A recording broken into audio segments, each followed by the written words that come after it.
Pour présenter ce premier volume, le corpus des actes d'affranchissement, je crois qu'il faut, dans un premier temps, rappeler qu'il s'intègre dans une collection, qui est la collection, le corpus des inscriptions de Delphes, qui a été remise en chantier parce que les inscriptions de Delphes étaient pour une grande part déjà publiées, mais selon un plan de publication complètement labyrinthique, et les non-spécialistes s'y perdaient. Donc on a repris une publication d'ensemble par grand secteur diplomatique, par grande catégorie thématique, et dans cet ensemble, on m'a accordé le soin de publier les actes d'affranchissement delphique. Alors un corpus de ce type, pour le constituer, il y a plusieurs étapes. La première étape, c'est le dénombrement, c'est-à-dire circonscrire un peu la surface du corpus. Ça veut dire, pour ma part, avoir passé beaucoup de temps dans les réserves du musée pour en avoir tous les fragments en main, passer beaucoup de temps aussi à l'extérieur pour repérer les pierres sur lesquelles il y avait les actes d'affranchissement. La deuxième étape, c'est l'établissement des textes, c'est-à-dire la lecture sur pierre, quelquefois en s'aidant de photographies, quelquefois en s'aidant d'estampages, pour parvenir à l'établissement d'un texte, c'est-à-dire passer d'une inscription qui est écrite en majuscules, sans espacement, à un texte qui sera publié avec des signes critiques et qui sera lisible par tous, au moins pour ceux qui possèdent le grec. La troisième étape, c'est le classement, chronologique autant qu'il est possible, parce qu'on n'a pas toujours les indications chronologiques nécessaires, et le commentaire de tout cela. Alors pour ce qui concerne le corpus des affranchissements proprement dit, c'est un corpus absolument énorme, c'est le plus important des corpus thématiques de Delphes, et il n'y a probablement pas d'autres corpus de ce type dans le monde grec en général. Ce corpus rassemble en effet plus de 1300 documents qui s'étalent sur 3 siècles. La gravure des inscriptions commence en 200 avant notre ère et s'achève à la fin du 1er siècle de notre ère. Et donc on a une masse considérable. Les chiffres en eux-mêmes du nombre de documents ne suffit pas à dire l'importance, parce qu'après tout, on peut avoir des centaines d'inscriptions funéraires qui comportent 2 lignes. Donc il faut expliquer un peu comment se présente un affranchissement. Un affranchissement à Delphes, c'est un acte de vente. C'est-à-dire que le propriétaire vend son ou ses esclaves, parce qu'un même contrat peut concerner plusieurs esclaves, et il le vend au dieu Apollon. Alors on a souvent parlé à cet effet de vente fictive, mais la vente n'est pas fictive. Juridiquement, on a un acte de vente qui est complètement valide. Le dieu devient propriétaire de l'esclave, mais c'est une vente sous condition, c'est-à-dire que le dieu accepte que l'esclave soit libre. Donc c'est tout le processus d'un acte de vente qui se déroule comme se déroulerait un acte de vente pour un terrain, pour une maison. C'est exactement le même schéma, c'est-à-dire qu'un contrat de vente, c'est-à-dire un contrat d'affranchissement, comprend des éléments de datation qui mentionnent les magistrats de la cité, qui donnent l'année, qui donnent le mois, parfois le jour. On a la mention des contractants, donc le propriétaire de l'esclave, qui peut être accompagné de son épouse, de ses enfants, d'ayant droit qui donnent leur consentement. Ensuite, on a la désignation de l'objet de la vente, l'esclave. On en donne le nom, quelquefois l'origine, quelquefois l'âge même. On fixe le prix et on définit ce que sera désormais la nouvelle condition de l'affranchi. Et il y a une formule qui se répète à l'envi qui dit que l'affranchi sera libre, qu'il sera inviolable, qu'il ira où il le veut, qu'il fera ce qu'il veut. Et le contrat se termine, comme tout contrat écrit, par la liste des témoins qui étaient présents au moment de la conclusion du contrat et qui donne donc une sorte de quitus. Il y a un élément supplémentaire qui s'ajoute au contrat, c'est une clause de garantie qui garantit la liberté nouvellement acquise de l'esclave, qui fait obligation à la fois au vendeur et à un garant désigné de protéger cette liberté, mais qui permet aussi à tout individu d'intervenir au cas où l'esclave serait indûment saisi.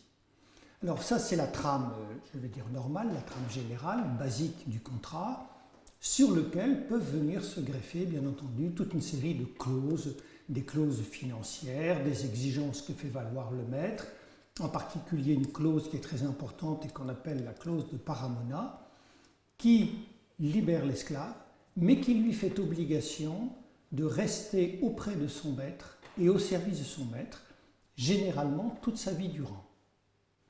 Donc c'est un ensemble extrêmement important et une fois qu'on l'a épluché comme je l'ai fait ici, on se rend compte qu'un contrat d'affranchissement fait intervenir un grand nombre de personnes. Des magistrats, les vendeurs, les esclaves, les témoins, le garant, et toutes ces personnes vont nous permettre de composer sur 3 siècles un véritable bottin de la population delphique. On connaît un peu plus de 5000 personnes, on connaît un peu plus de 1500 esclaves qui sont affranchis par cette procédure.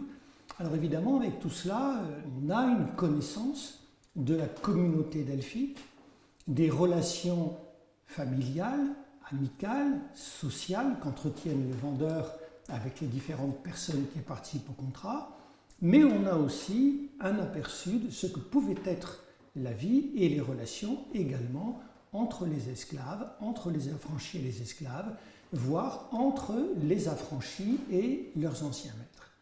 On a donc pour écrire des pages d'histoire sociale d'une part, des pages d'histoire économique puisque c'est un acte de vente, une masse documentaire qui n'a absolument pas d'équivalent dans le monde grec. Ces affranchissements vont constituer des séries documentaires, et c'est à partir de ces documents privés, en particulier, que l'on va bâtir l'essentiel de la chronologie de Delphes pour toute la période considérée, depuis 200 avant notre ère jusqu'à la fin du 1er siècle. Donc là, il y a une sorte de retournement. C'est vrai qu'en épigraphie, on a tendance un peu à interroger, surinterroger les grands textes qui font intervenir des souverains, des généraux, des stratèges, des poètes, des acteurs, que sais-je encore. Mais il se trouve que c'est la population, la partie de la population la plus méprisée, les esclaves, c'est celle-là qui va nous fournir la documentation susceptible de bâtir la chronologie de Delphes pour 3 siècles durant. Donc, de ce point de vue-là, cette masse documentaire est extrêmement importante et est capitale pour notre connaissance de Delphes, bien entendu, mais aussi de toutes les régions autour de Delphes, de toute la Grèce centrale, puisqu'aussi bien on vient de l'étranger, c'est-à-dire de cités hors de Delphes, pour affranchir son ou ses esclaves à Delphes. Et on a à partir de là donc un bon baromètre de ce qu'est l'influence du sanctuaire d'Apollon. Évidemment, au début, il attire énormément d'étrangers, mais à mesure que le sanctuaire perd de son importance, perd de son aura, on voit très bien que le nombre d'étrangers qui viennent affranchir leurs esclaves à Delphes diminue. Donc de ce point de vue-là aussi, ces séries sont absolument primordiales pour notre connaissance de Delphes. Alors la question se pose de savoir où graver ces actes d'affranchissement à partir de 200. On a une chance absolument extraordinaire, c'est que pendant à peu près les 50 premières années, disons, voire les 60 premières années de la procédure, telle qu'elle nous est connue, les affranchissements ont été gravés sur le grand mur polygonal. Or, ce mur polygonal n'a quasiment pas bougé depuis sa construction, et par conséquent, nous avons la chance d'avoir, pour cette première période des affranchissements, la totalité de la documentation qui a été gravée à l'époque, puisqu'on n'a gravé que sur le mur polygonal.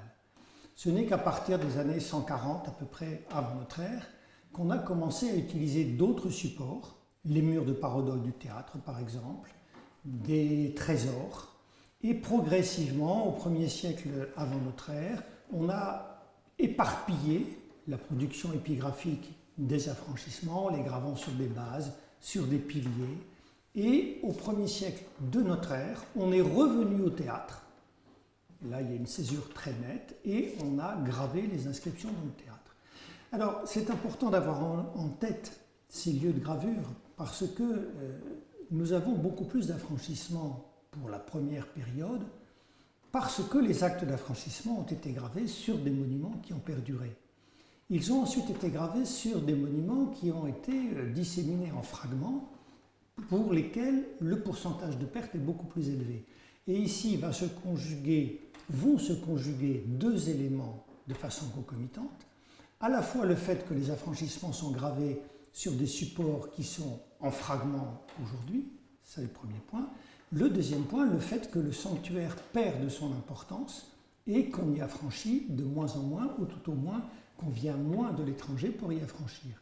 Ces deux données combinées font que dès la fin du IIe siècle avant notre ère, on a une diminution sensible du nombre d'affranchissements par année.